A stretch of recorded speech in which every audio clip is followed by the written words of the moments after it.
Hi there, Mohamed. It's Andrew again. Welcome to your net correction. So first of all, I'm going to correct your Task 1 letter, in which you write an apology to your university for missing an exam,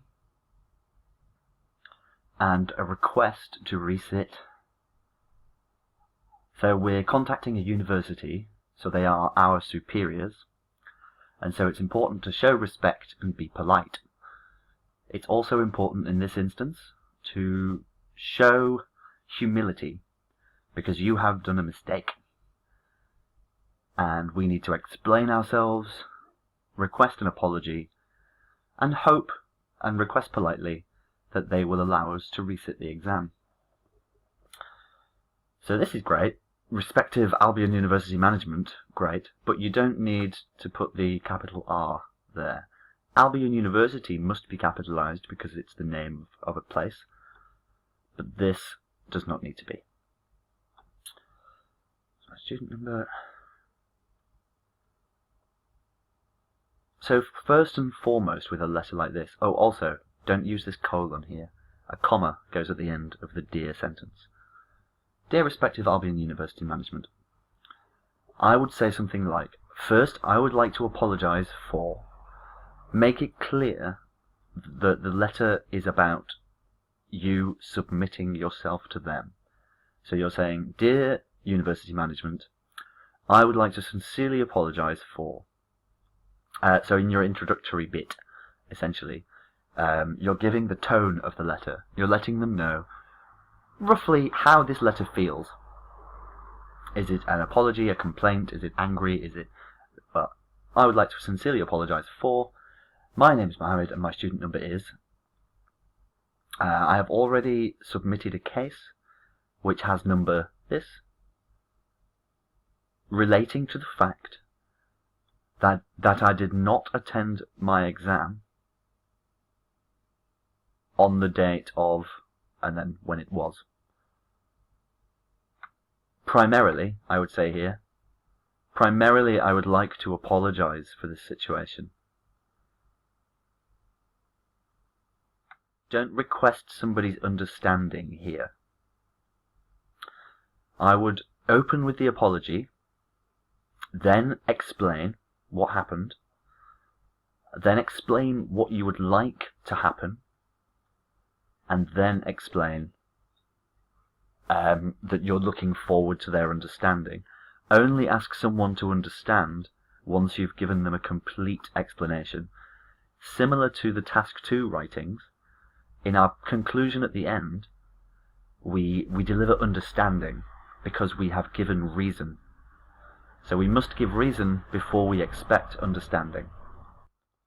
So if we want to claim that something was not our fault, it's actually better just to explain what happened and allow the person to realize that it was out of your hands. We don't want to use this. We want to say, on the date, so on the 5th of the 6th, 2016, I was in a car accident on my way to the university. Unfortunately, my friend and I were injured in the crash, and I had to escort my friend to the nearest hospital. Furthermore, I am required to return and complete the police report for my insurance company, or I was required to return. I had to return. Moreover is one word. Moreover, comma, this scenario is completely officially documented by both the hospital and the police, and I can request and submit either of these documents as evidence for my case, should you need it. Based on the above, I would greatly appreciate, so when we're making polite requests, we use the conditional would. Would it be okay if you? Would I be able to ask you to? Could you possibly? So we're always using the conditional because we understand that it is their decision. The conditional is used when something in the future depends on something else. So if this, you would that. And the this is their decision. And we recognize that with the conditional, which then becomes incredibly polite, because essentially what you've said to the person is, I understand that I'm making a request, but this is entirely up to you. So based on the above, I would greatly appreciate if the university could accept my apology.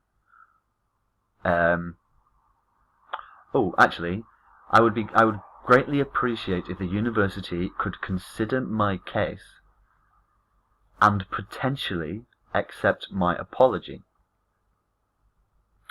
It is incredibly important that I sit this exam again, and then explain why it's important. Is it important for your job? Is it important for your home life? All the rest of it. And then at the end here, I would say, once again, I'm very sorry for this instance or for this occurrence. I will endeavour to ensure it never happens again. Kindest regards, Mohamed. So let's just have a quick look up here. So you did include all of this, but it was more just the tone and the order in which it was structured. So I would start with a general apology and introduction, and then an explanation, and then what you need, and then a sort of I hope to hear from you soon. I sincerely hope that you may consider my case. Best regards.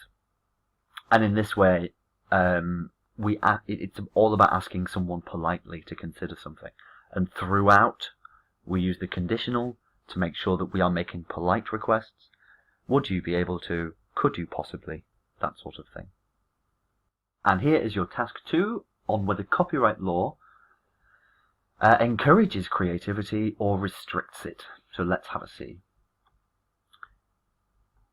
So the question on copyright law in the course asks you if copyright law encourages or discourages creativity.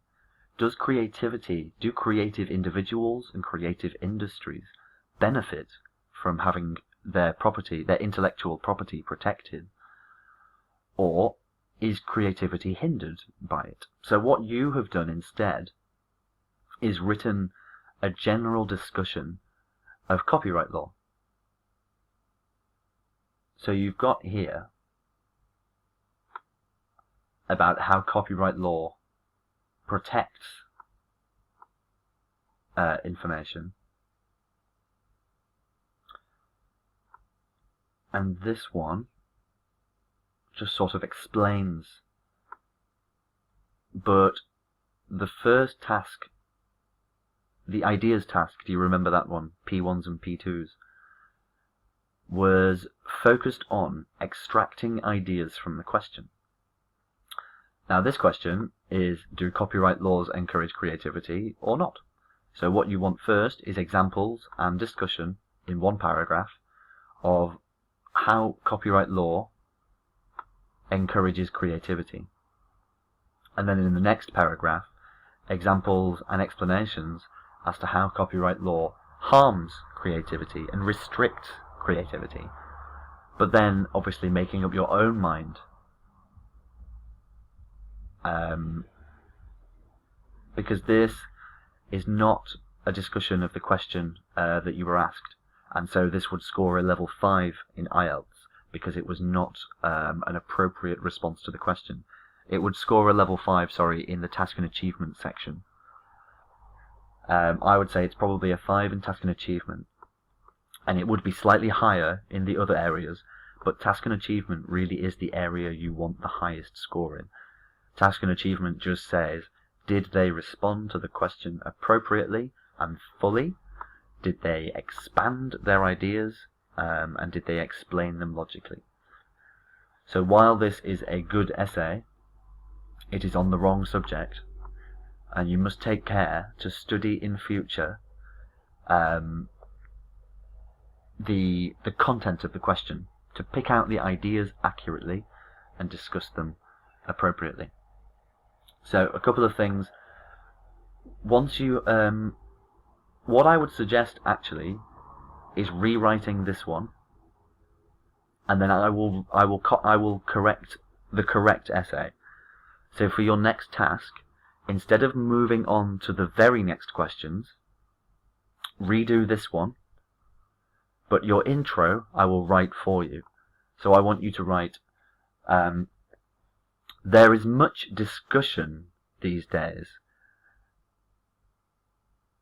as to whether copyright law encourages or restricts creativity. I personally believe that, insert your opinion here,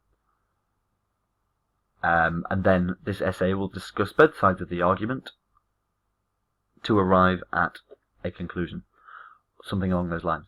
But I want you to very specifically start with, there is much discussion these days as to whether copyright law encourages or restricts creativity. And then write that essay, submit that one, and I'll correct it, and then we'll send you your next questions. But Mohamed, nice one for getting these in. Let's have a second go at this one, and then we'll get on with the course and we'll crack on. Thanks very much again. Speak to you soon.